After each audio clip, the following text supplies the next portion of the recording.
Hey everybody, welcome back to my channel. This is Bharti Gupta. In this video, I'm going to talk about how to file the correct information to ROC. Suppose that earlier you had filed any form, ROC form, and in that form the information that you had provided at that moment that was wrong, and you want to rectify now. You want to file the correct information to ROC. Then what is the procedure for informing the correct information to ROC? Because that form you have already filed earlier, but now you want to again file that same form. Then what is the way to informing the correct information to ROC? If you don't know about the correct procedure, then this video will definitely help you. So without delaying, let's start this topic and learn the complete procedure of informing of ROC, to inform the ROC about the right information. तो मान लीजिए अगर आपने कोई ROC form file किया है और उस फॉर्म का जो अप्रूवल मोड था वो एसटीपी मोड था, तो वो ऑटोमेटिक अप्रूवल हो गया। जैसे कि MGT7 AOC4 ये सब जो फॉर्म होते हैं एसटीपी मोड के होते हैं, ऑटोमेटिक अप्रूवल हो जाते हैं।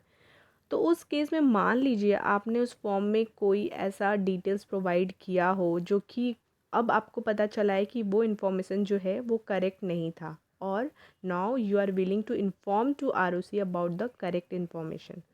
तो उस केस में ROC के पास जो है ना वो पावर होता है कि उस फॉर्म को वो डिफेक्टिव मार्क कर सके। तो उसके लिए आपको क्या प्रोसेस फॉलो करना पड़ेगा? फर्स्ट ऑफ ऑल आपको क्या करना पड़ेगा, एक एप्लीकेशन रेडी करना पड़ेगा। एप्लीकेशन आप रेडी करेंगे, उस एप्लीकेशन में आप डिटेल्स देंगे कि इस फॉर्म में यहाँ पे हमने ये मिस्टेक किया था जब हमने फॉर्म फाइल किया था, तो ये मिस्टेक को हम लोग रेक्टिफाई करना चाह रहे हैं। उस एप्लीकेशन के साथ साथ आपको एक एफिडेविट भी रेडी करना पड़ेगा। Affidavit should certify by 2 person. पहला तो डायरेक्टर, जो उस फॉर्म में अर्लियर फॉर्म में मतलब जो भी आपने फॉर्म फाइल किया था जो एसटीपी मोड के थ्रू अप्रूव हुआ था, उस फॉर्म में जिस डायरेक्टर का डीएसी लगा था, जिस डायरेक्टर ने उस फॉर्म को सर्टिफाई किया था, उसका एफिडेविट एक जाएगा। एंड सेकंड, जो उस फॉर्म को कोई जो भी प्रोफेशनल उसको सर्टिफाई किया था, चाहे वो प्रैक्टिसिंग सीएस हो या प्रैक्टिसिंग सीए हो, जिसने भी अपना उसमें डीएसी अटैच किया था एंड सर्टिफाई किया था उस फॉर्म को, उनका भी एफिडेविट जाएगा। तो आपको 2 एफिडेविट रेडी करने पड़ेंगे, एक तो डायरेक्टर का जिसने उस फॉर्म को सर्टिफाई किया था, एंड सेकंड प्रोफेशनल का।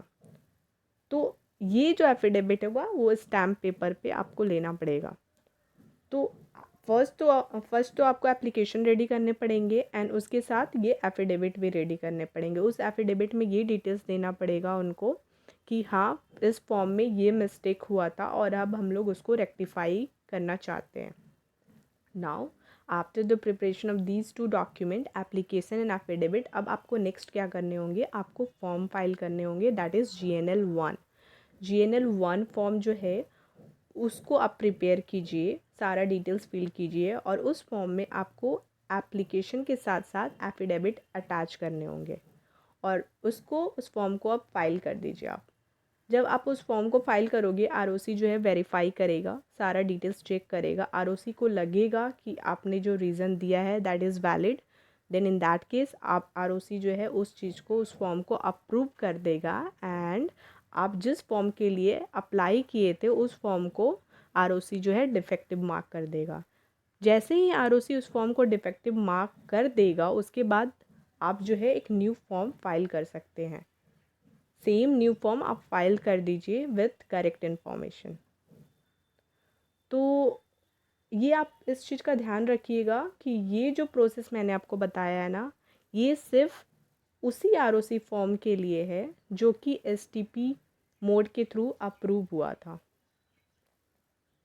ऑटोमेटिक अप्रूवल के थ्रू जो फॉर्म हुए थे अप्रूवल, उस सिर्फ उसी फॉर्म से रिलेटेड मैंने ये प्रोसेस बताया है।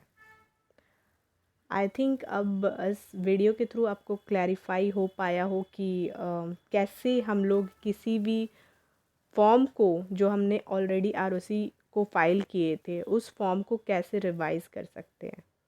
Thank you for watching this complete video.